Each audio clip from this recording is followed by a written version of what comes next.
Alô, amigos e amigas, estamos iniciando mais uma conexão com a engenharia no Brasil e no mundo. Aqui você vai ter informações a respeito da engenharia, essa área importante, essa função, essa profissão importante para o desenvolvimento do país. Eventualmente também traremos informações sobre o sistema profissional, CONFEA e CREA, temáticas de empregabilidade e, enfim, tudo aquilo que precisamos ou deveríamos fazer. Esse programa é uma produção do SENGE, que tem sua função principal de defender os direitos dos engenheiros e também da engenharia no Brasil. Hoje nós vamos falar sobre uma área que há muito tempo não se fala assim muito especificamente, que é a engenharia acústica. E trouxemos hoje um associado importante aqui do SENGE, que é o Crisdani Vinícius S.M. Cavalcante. O Crisdani é mestre em saneamento e meio ambiente da UFMG, especializado em meio ambiente Cefet-MG, engenheiro eletricista formado pela PUC, diretor técnico do laboratório DB de Engenharia Acústica, gestor do Comitê Brasileiro de Acústica, ABNT, CB 196, desde 2022, membro do Conselho Técnico da ABNT desde 2022, presidente da Sociedade Brasileira de Acústica, SOBRAC, 2021 a 2024, membro do Conselho Deliberativo da ABNT 2012-2024, coordenador da Câmara Especializada em Engenharia Elétrica, CREA, 2011, 2012 e 2019, coordenador da Coordenadoria das Câmaras Especializadas em Engenharia Elétrica, especializada em Engenharia Elétrica, CONFEA 2012, e primeiro vice-presidente de engenheiros em Minas Gerais do SENGE, 2012 a 2013. Então vocês podem ver que nós estamos falando com um especialista em acústica. Vou passar a palavra para a apresentação. É um prazer recebê-lo aqui hoje, Crisdani. Sim, o prazer é todo meu retornar a essa casa, né, da qual eu já tive a honra de fazer parte da diretoria há mais de 10 anos atrás, mas foram anos muito bons, muito importantes e que me trouxeram muita contribuição, né, e muito aprendizado. Então é um prazer estar aqui de novo contigo, né, contribuindo aqui para a divulgação da acústica para os nossos associados do SENGE e para todos aqueles, né, profissionais e estudantes que se interessam aí pela nossa área. Muito bem, então vamos começar com uma pergunta retórica, né? O que é a engenharia para a acústica e o que é a acústica para a engenharia? Opa, é uma pergunta ótima, vamos lá, né? Essas perguntas assim parecem fáceis, mas elas são difíceis. As perguntas são mais bonitas do que a facilidade da resposta. São desafiadoras, né? Vamos lá para ver se ninguém vai me enforcar, né? Bom, a acústica é um tema estudado pela física, né, que envolve os fenômenos ondulatórios, né? No nosso caso, a gente trabalha com as ondas mecânicas, né, que é a forma, né, física de propagação do som pelo ar e pelos meios materiais, né? Lembrando que o som não se propaga pelo vácuo. A engenharia acústica é a aplicação desses conceitos, né, nas nossas engenharias. As engenharias se dividiram academicamente falando, né, e hoje a gente já tem também o curso de engenharia acústica pela Universidade Federal de Santa Maria, no Rio Grande do Sul. Aliás, é o único curso no Brasil de engenharia acústica e que tem formado excelentes engenheiros, profissionais, né, assim, de alta qualidade de formação. Eu mesmo sou colega, trabalho profissionalmente com 2 egressos, né, desse curso, mas eu vim para a acústica muito antes do curso ser fundado, né? Eu comecei a trabalhar com a acústica, né, aplicada à engenharia em 99, então já são 26 anos de acústica. E a acústica, né, falar de engenharia acústica, ela é muito diversa, assim como a acústica é muito diversa, a engenharia acústica é muito diversa. Você tem a área de instrumentações, né, você tem a área ambiental, você tem a área de saúde e segurança do trabalhador, né, onde você também se preocupa com a questão do controle do ruído, Na área ambiental, a Organização Mundial de Saúde coloca, né, que o problema da poluição sonora, os efeitos da poluição sonora são a segunda maior causa de perda de anos de vidas, né, de redução da expectativa de vida das pessoas nas grandes cidades. Então isso traz também a acústica, ou o que a gente chama de acústica ambiental, né, para uma posição muito relevante em termos de política pública. E temos as demais áreas, né, como a bioacústica, a acústica aplicada à saúde, né, na medicina, tá? Né, na arquitetura, falar de acústica arquitetônica, de ambientes construídos, igual esse estúdio aqui que nós estamos gravando hoje, né, teve um projeto técnico aqui. Tá? Então são muitas áreas diferentes e que tornam, né, assim, inúmeras as possibilidades de especialização. Tem acústica eu estive dando uma lida, acústica subaquática, eletroacústica, controle de ruído. Tudo são áreas muito assim, densas, né? Densas, e são áreas muito específicas e diferentes, mas todas vinculadas ao mesmo eixo, ao mesmo conceito. A acústica subaquática no Brasil, nós temos centro de pesquisa nessa área que é vinculado à Marinha, né, que fica na região dos lagos, ali no Rio de Janeiro, que pesquisa, né, tem esse centro de pesquisa que desenvolve, né, muitos estudos nessa área. Na ABNT nós temos, né, também estamos trabalhando pela criação de uma comissão de estudos na área de acústica subaquática e que diz respeito à propagação, né, das ondas, né, no meio aquático, que é diferente do estudo quando a gente faz a propagação do som no ar, né? Então isso vai exigir uma instrumentação diferente. E ela também na subaquática, a gente tem, assim como nós temos os nossos modems de comunicação de ondas eletromagnéticas, nós temos os modems de comunicação de ondas, né, sonoras através da água. Tá? Então são várias áreas diferentes, mas todas convergindo aí para o que me fez pensar assim a respeito, dando uma leitura primeiro para participar dessa entrevista com você, que eu estou vendo que tem muita coisa que foi desenvolvida, que estamos usando hoje, foram desenvolvidas depois da Segunda Guerra. Eu, como sou de telecomunicações, eu li muito a respeito disso. Naquela época, o pessoal passou a transmitir informações secretas nos ruídos. Que coisa interessante, né? Assim, todo mundo vai procurar informação na mensagem. Não, os caras começaram a modular o ruído. Se a gente voltar nos anos 80, né, os softwares de computador eram gravados em meio magnético, né, em fitas cassetes. Então nada mais era do que uma modulação. Você pegava o sinal digital, modulava em áudio e gravava usando um gravador de áudio. Depois você, para, né, modular, você reproduzia esse áudio, modulava e extraía o sinal digital. Então, à medida que a tecnologia foi avançando, as coisas foram mudando. Né? Mas os conceitos, né, a física está aí, os conceitos permanecem. Verdade. Quais são os tipos de oportunidade de trabalho para os engenheiros acústicos e para os demais engenheiros que desejam se especializar e trabalhar com acústica? Bom, aí nós temos, né, como são muitas áreas de conhecimento dentro da acústica, a gente vai ter oportunidades diferentes. As áreas mais conhecidas, as mais comuns, são as que lidam aí diretamente com a indústria da construção civil.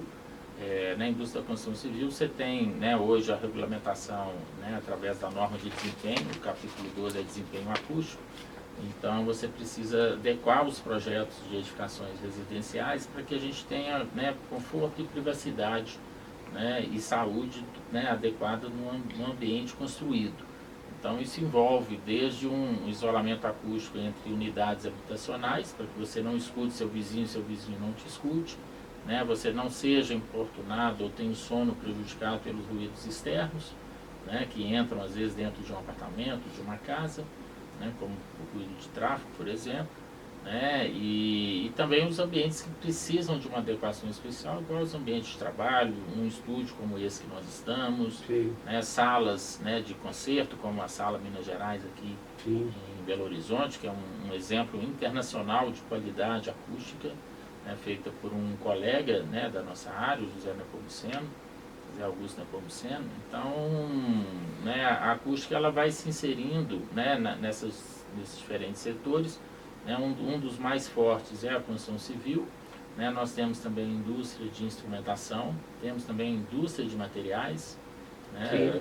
Esse painel é acústico, esse forro é acústico, então, né, a indústria também requer a mão de obra com conhecimento. Parte de vibração em estruturas de engenharia civil? Também é a área de acústica, né? Normalmente você tem estudos e disciplinas, né, de pós-graduação e na graduação específico à área de vibrações, né, e são algumas muito conhecidas, como, né, estruturas de pontes, viadutos, sim, mas também, né, em outras estruturas que requer, né, às vezes até um desacoplamento, né, para você não transmitir o ruído ali das vibrações de uma fonte para a vizinhança. Sim.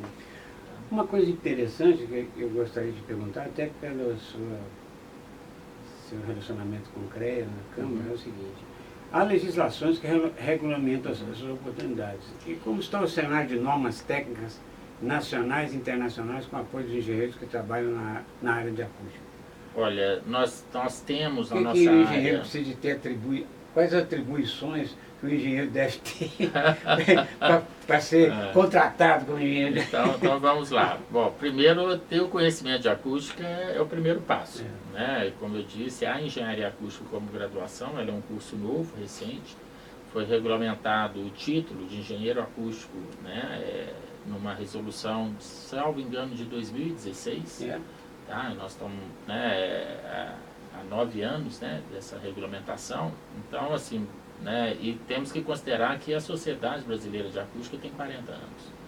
Né? Então, nesses 40 anos, em menos de 10 anos, né, regulamentou no Brasil o título, né, e as atribuições do engenheiro acústico. Então, em função disso, a maioria dos profissionais que atuam na acústica, ou eles têm formação em engenharia elétrica, eletrônica, telecomunicações, ou engenharia mecânica. Mas não impede de outros profissionais, civil também, engenheiros civis. Desde que tenha as complementações na área, né? Eu particularmente eu não vejo essa necessidade tão burocrática. Tá, porque o cara já tem estudos de física o suficiente para chegar lá. Eu entendo assim, a gente não teve em nenhuma graduação a formação de acústica para nenhum engenheiro. Entendi.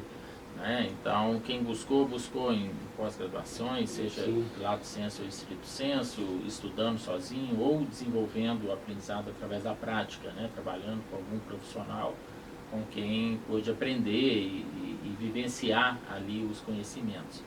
Então, é uma questão que a gente tem que tomar cuidado para também não impedir o desenvolvimento profissional das pessoas, né? Em função, né, de ter cursado ou não cursado disciplinas, né, no curso de graduação. E a gente tem, né, ainda na tua pergunta, em relação à regulamentação, legislações específicas. Então, por exemplo, na área ambiental, né, esse tema é tratado por leis municipais, né, na área de acústica ambiental, resoluções do CONAMA, que regulamenta essas questões ligadas à poluição sonora.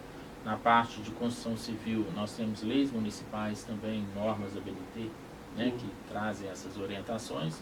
Então, não tem como a gente pensar um profissional de acústica leigo, né, ou se aventurando. Né, ele necessariamente vai ter que buscar um conhecimento, se especializar, estudar, participar de congressos, né, para que ele tenha ali o domínio teórico para poder exercer a prática da engenharia. Para quem está nos ouvindo, se interessou e deseja especializar, quais os cursos e universidades que ensinam acústica no Brasil? Bom, nós temos assim, várias universidades com cursos de pós-graduação, com áreas de concentração ligadas à acústica.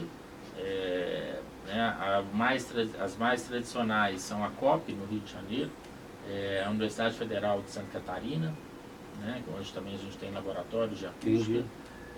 Tem, para quem quer ir para a área de metrologia, existe um mestrado do Inmetro, né, onde a gente teve o laboratório de acústica do Inmetro, até no mapa do campus do Inmetro, em Xerém, no Rio, é o laboratório número 1. Foi o primeiro a ser inaugurado, né, salvo engano, em 1984, tá, no começo dos anos 80. E temos várias outras universidades, né, onde o aluno, inclusive aqui na UFMG, onde os alunos podem buscar uma especialização de graduação, como eu coloquei, somente na Universidade Federal de Santa Maria, no Rio Grande do Sul.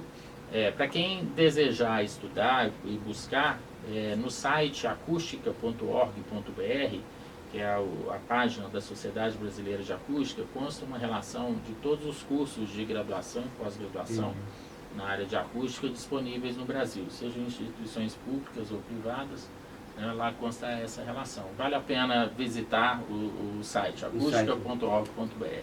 Você é diretor técnico da DB, né? Isso. Uhum. O que você nos diz a respeito dos trabalhos aqui em Belo Horizonte que a gente poderia saber que foram feitos por você ou por alguém? Você já deu exemplo do Nepomuceno, que é que fez a referência nacional, né? Uhum. O que mais que nós temos aí? Olha, nós temos, né, da minha parte, assim, eu tive o prazer e a honra de, né, desenvolver vários projetos aplicados às indústrias em geral, né? Então, né, os mais vistos, né, dado o tamanho, são as barreiras acústicas. Nós temos na cidade de Paracatu, por exemplo, uma barreira acústica da Kinross, com quase 3 quilômetros de extensão, né, e variando de 10 até 18 metros de altura.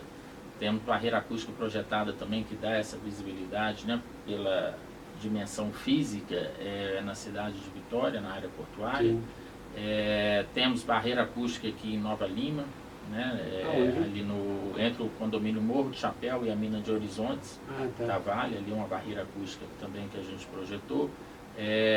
Projetos de controle de ruído industrial em várias empresas, várias siderúrgicas e plantas também, muito de beneficiamento de minério. Aquela corrida do Stock Car, você não participou dela? Não. A Stock Car, a gente deu um apoio para a Universidade Federal, para o professor Alessandro, vice-reitor da universidade, e ele é engenheiro, né? E a universidade se deparou com um grande problema em função da Stock Car passar ali ao lado do hospital veterinário, né? E também do biotério, né? Ali do Instituto de Ciências Biológicas. Então, assim, o ruído ele traz um efeito nocivo à nossa saúde e à saúde dos animais, aumentando a adrenalina, cortisol, alterando o nosso metabolismo.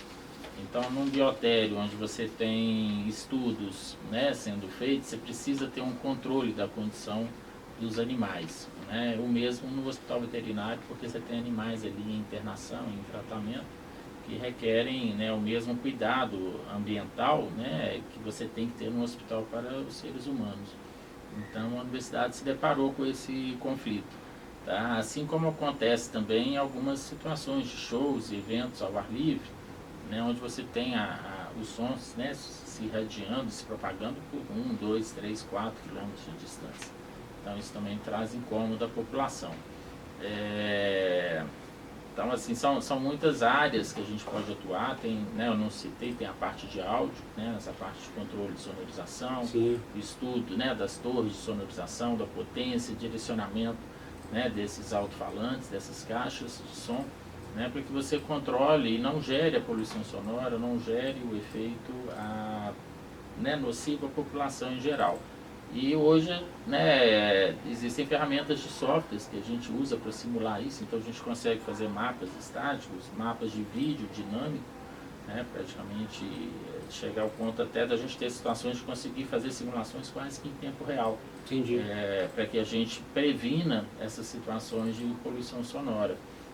Fora isso, a gente tem os ambientes construídos, né, sejam edifícios residenciais ou edifícios com salas de uso coletivo, de interesse cultural, social, né, igual, né, a Sala Minas Gerais, você tem o Grande Teatro do Palácio das Artes, né, você tem, né, os teatros menores, igual ali no CCBB, né, para quem conhece o Centro Cultural Banco do Brasil, ali, né, tem aquele pátio central que originalmente no prédio era aberto, ele foi fechado com vidro, né, e depois feito, se observar abaixo do vidro tem o que a gente chama de buffers, que são painéis, né, ali não é um projeto meu, mas é de algum colega, né, que ele buscou ali uma solução para evitar a reverberação. E no estádio do Atlético, na Arena MRV? Ali também foi um ponto polêmico para a acústica. Também não é um projeto que eu participei, apesar de já ter prestado serviço para eles, né, para o próprio Atlético e para a Arena MRV, mas ali foi uma concepção de isolamento acústico,